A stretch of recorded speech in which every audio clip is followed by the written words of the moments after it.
Hello, welcome back to part 2 of this video. The first one you would have seen us use the one-way bowl coring system to get our 4 bowls, and now we're going to finish the bowls completely using the Hope vacuum system, which we'll talk just a little bit of detail first. So the system comprises of a vacuum pump, which is oil-free. I actually turn it on and off through this automatic plug system. You can buy these on Amazon. They don't actually come with the kit. You have all your tubing, you have your dial, bleed valve, filter, and the rotary system here. This is the important bit because the innards turn while the outside stays still but allows the air to come through. What's unique about this system, my system, is that it's made of stainless steel and also very high-end engineering plastic, which actually doesn't absorb the heat, so it makes it run cooler for longer, and it's just a more professional bit of kit. And the reason I use this safety collar is to stop this spinning. It fits in between the gap of any lathe, just so it's half an inch beneath the surface, but the cone fits just about any make of lathe, from the XL to a smaller lathe, and just keeps that all in position safely while it's spinning. The tube connectors are all quick release. They just push in until they seat home, and then to release you just pull this back to release, so you can take it apart very easily. Of course we have the chucks to go with the system, and we have 2 sizes, 4.5 inch, just simply screws on, and also the 6.5 inch. We'll talk about the power and the difference in the suction by the size a little bit later on. Also with the kit comes some spare neoprene foam. You need this on the surface just to create a seal. So traditionally you'd normally, to finish a bowl like this, jam it against a piece of wood or something like that. Use your drive centre in here, trap between centres, and then you could turn and put some sort of chuck holding on here. Then you'd turn the inside, and then you'd reverse it round with bowl jaws, something like that, to finish off the bottom. The advantage of using the vacuum system, especially on this piece, which is reasonably thin, you can literally just sort of suck it on and get going straight away. You could actually turn the inside first by sucking on, reverse it and finish the outside. So there's many advantages to using the vacuum system. So before we start with the biggest bowl and work our way down, let's just talk about actually how it works. So you have your timber, you have your seal on here. You'd line this up, you'd use whatever means necessary to get it sort of running true. Maybe it's trial and error. But what we're going to do now is just switch the pump on, and that's pulling all the air from this void inside the chuck. We turn our bleed valve off, and we use the dial as an indicator of how powerful the suction is. So pure vacuum is -30. For safety, we really want to be sort of -20. You look at the gauge for that. So your safety mark is -20. So anything over that, it's going to suck it on. And actually how powerful.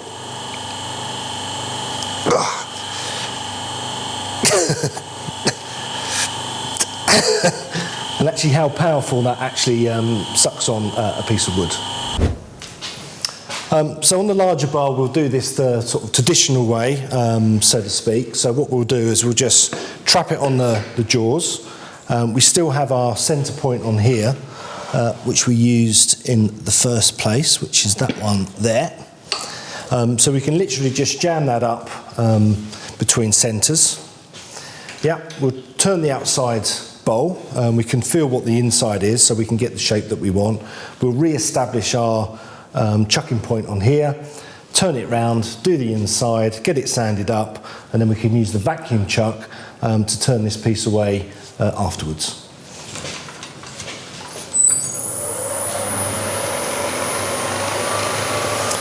A lot of this is waste on here that we don't need, so I'm just going to reduce that down.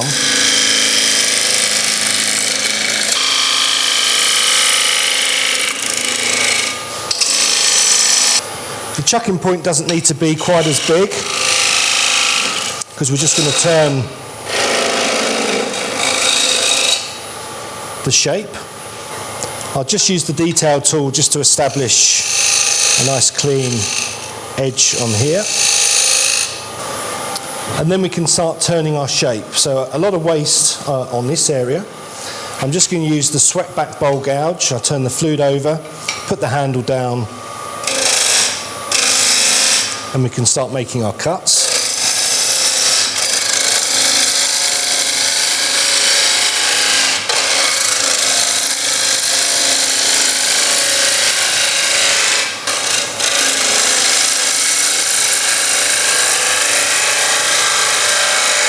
We can now move the rest in because that's a bit too much of a gap.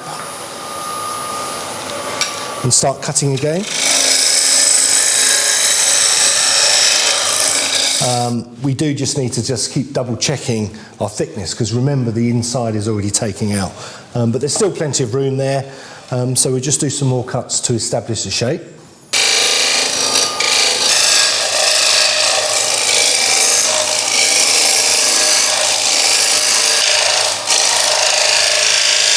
Now that I've got the shape roughly where I want it, we need to do some finishing cuts on there to get a better finish. So I'm just going to swap this over, just to the straight grind. We have to make sure the bevel rubs at the bottom, so handle down just to get the bevel rubbing.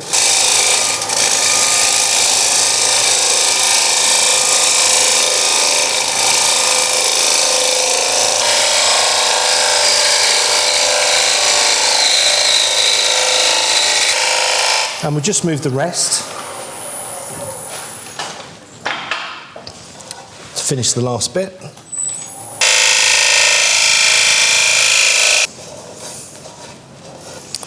So we could sand at this point, or we could use the negative rake just to fine-tune the shape and finish.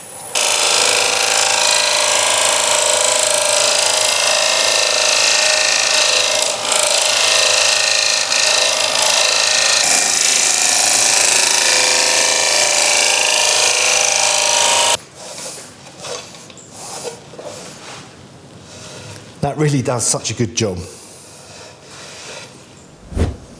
So we're going to get this sanded up and we're going to use the Pro Sander. We'll start with 120 grit and just work our way down. So let's get the extractor fired up.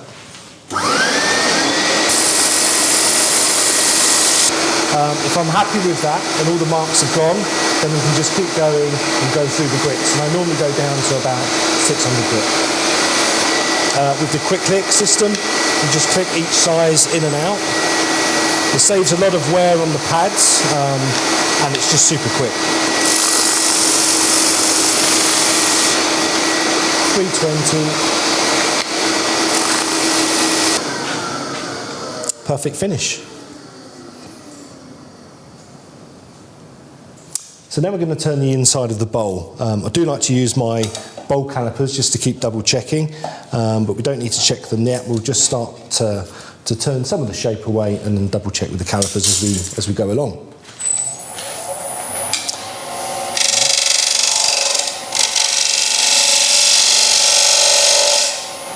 And then we'll start turning. So the rest is just a little bit too high there. What I like to do is just trap my finger, actually put it on the top of the post, so when you release it, nothing drops, and then you can just adjust accordingly. So we need to get our bevel rubbing, like so. Just come to the outside edge.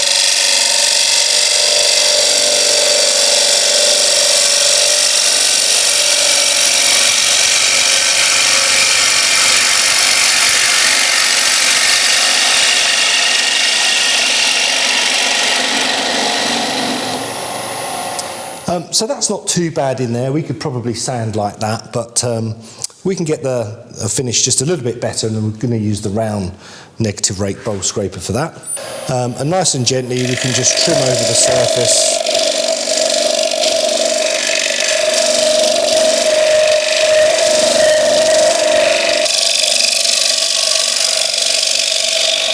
Perfect. Okay, let's get the inside sanded up.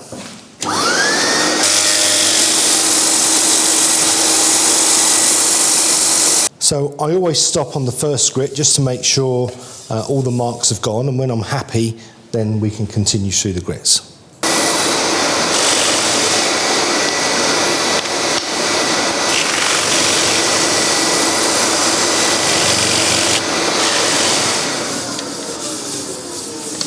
Beautiful.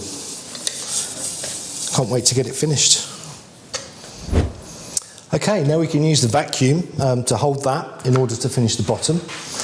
We still need to centralise the bowl up, so let's just use the live centre. We've got the same position marked on the bottom of the scrap piece of wood. Yep, just so it goes back into the same position. Just check, maybe it wobbles like a mil or two, but that's fine.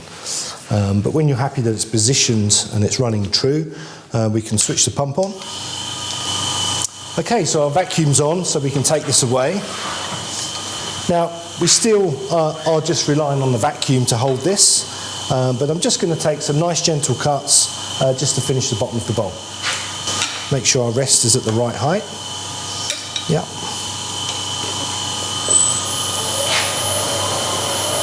Max RPM is 1,000 for the system, also for safety.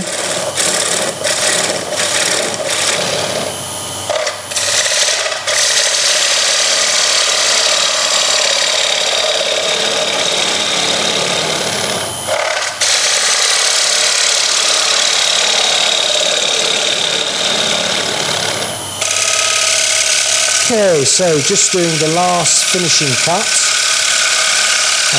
Keep an eye on the gauge just to make sure any pressure doesn't drop. And we also need to make sure that that is undercut. Yeah, that's good. So let's get that sanded up and that'll be the first bowl finished.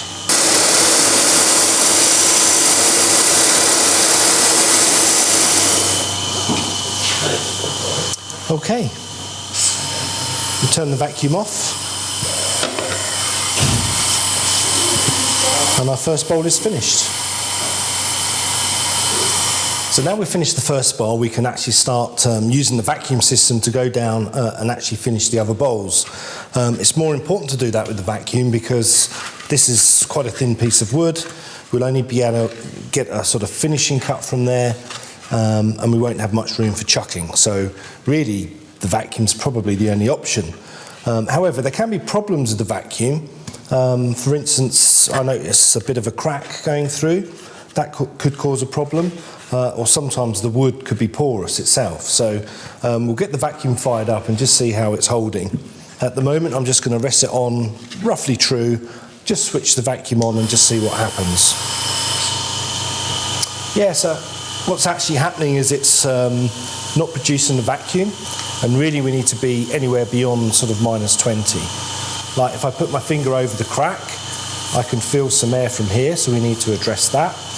And perhaps just the wood itself is very porous. But what we can do is just put a little bit of glue in here. So let's turn the vacuum off. It's just using some sort of brown tape or something over here. So this is some cyanacrylate glue, which we could fill the void and just activate. You've got to be careful not to put too much activator on. And then what I'll do is I'll just put some sanding sealer on the inside just to sort of close all the pores up, and that should make that work. So I'm just going to pour a little bit in.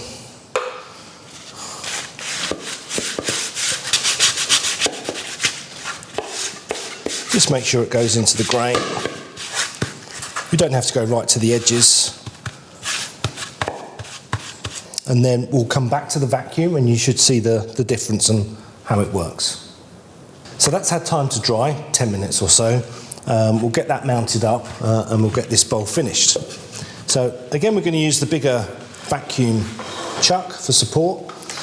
This is quite thin, so you have to be a little bit careful on the pressure. So I'm going to turn the pressure down a little bit because if it's really thin, it can actually implode the bowl. This is just so I can centralise it up. We can switch the vacuum on. So I'm just going to adjust, just so we're sort of around the 20 mark. We certainly don't want full power, just in case it implodes. And I've just dropped down to a 1/4 inch bowl gouge, so we can take some smaller cuts.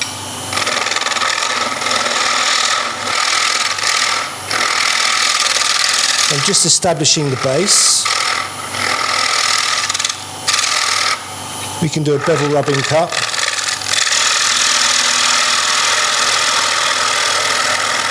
It's very thin here, so we can't take too much, but I've just made a nice undercut, and now we'll do a sort of finishing cut across the surface.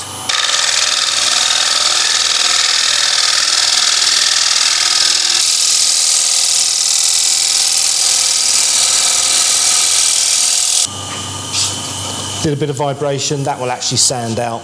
That's because that's really thin. We could use the negative rake tool just to reduce that. Let me show you. So this is the convex or square negative rake, and you can see we just can gently tickle the surface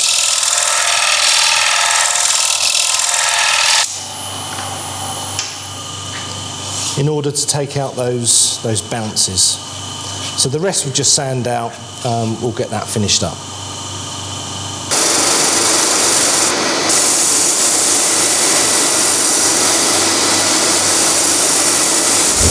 So it took a little bit of time just trying to get it centralised back up again.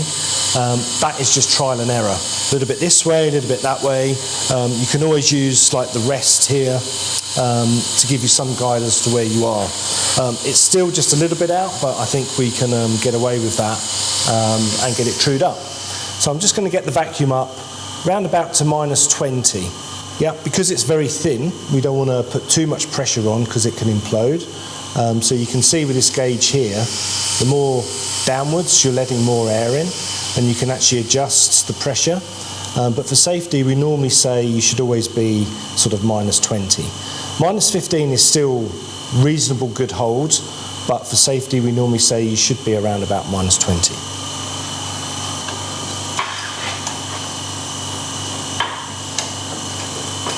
Again, I'm just going to use my 1/4 bowl gouge because it takes less pressure to take a finishing cut.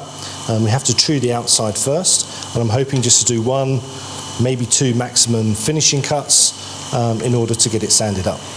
So nice and gently on the outside edge.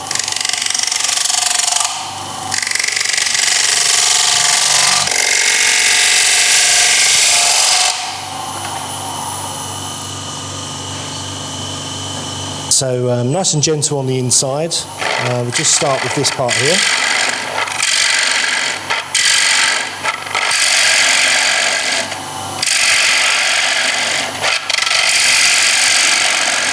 And we can come back and do a finishing cut.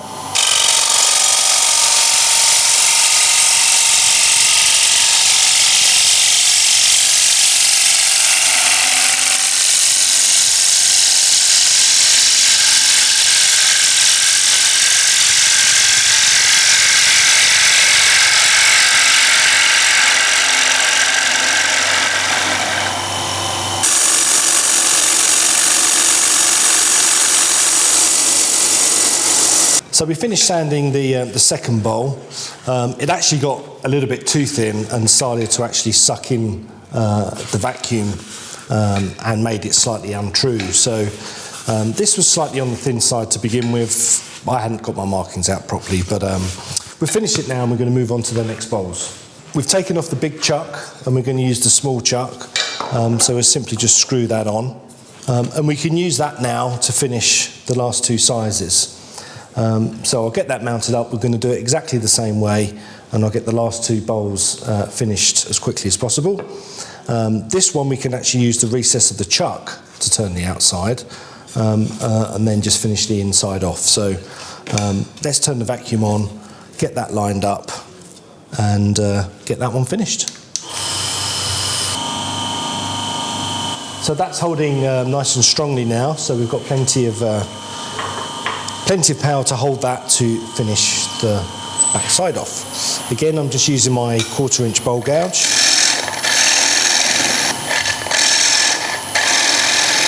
As I'm turning, I always look at the gauge. So just sort of every couple of seconds, look up at the gauge. Then you know that you're getting very thin, or there's a hole, or there's something to worry about. So that's why I have it sort of on this bracket or mounted close to the wall, so that I can always see the gauge in my eyesight.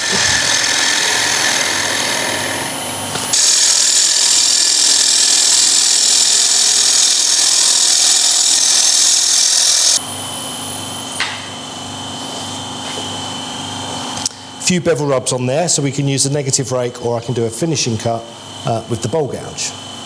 Okay, so I've just swapped over to the straight grind to do a finishing cut. I have the side bevel rubbing like so, and just engage the side bevel. And this way I can give some support with the bevel and do a really nice clean finishing cut.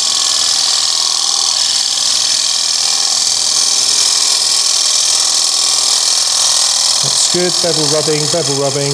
If you lose the cut, just leave the tool there, come back a little bit and just readjust.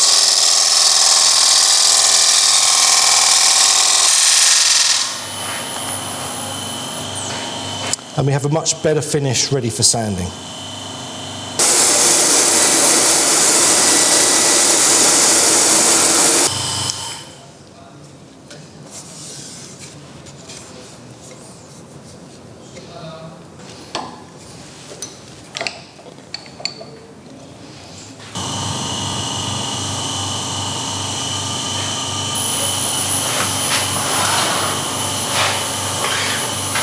Some finishing cuts on this bowl just to finish off. Nice and gently on the rim.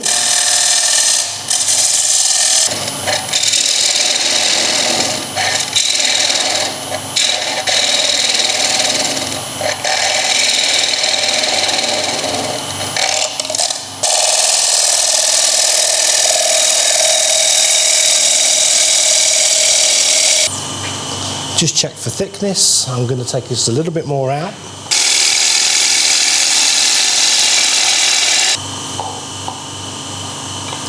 It's about 6 mil there. It's about 7 mil at the bottom. I could take another skim there, but I'm quite happy with that, so we'll get it sanded up.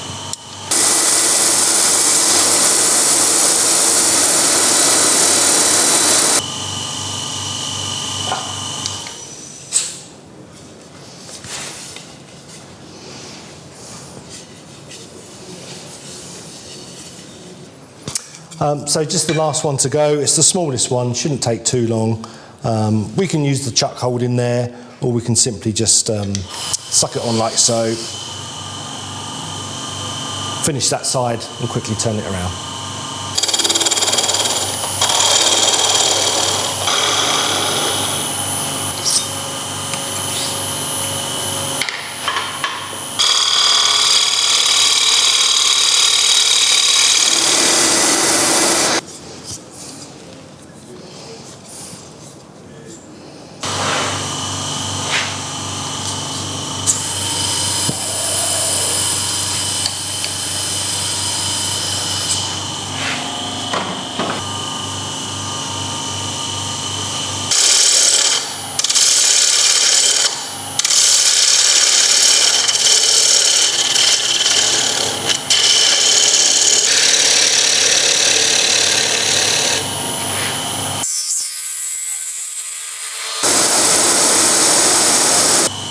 Okay, last one's sanded up. Let's just turn the vacuum off.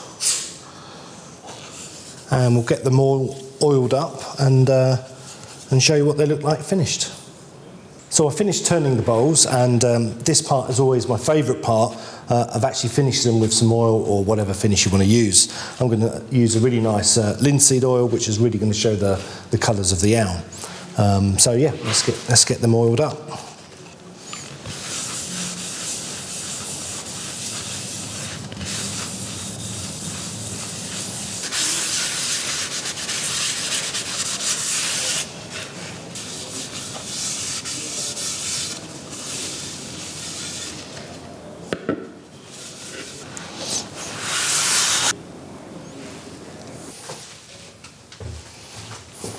So thanks for watching. That's this project finished. please check out our other videos on the KS YouTube channel. I hope you enjoyed watching, and just proof that you can get 4 bowls from one piece. It's been a long and interesting project, and I hope you enjoyed. Thanks for watching.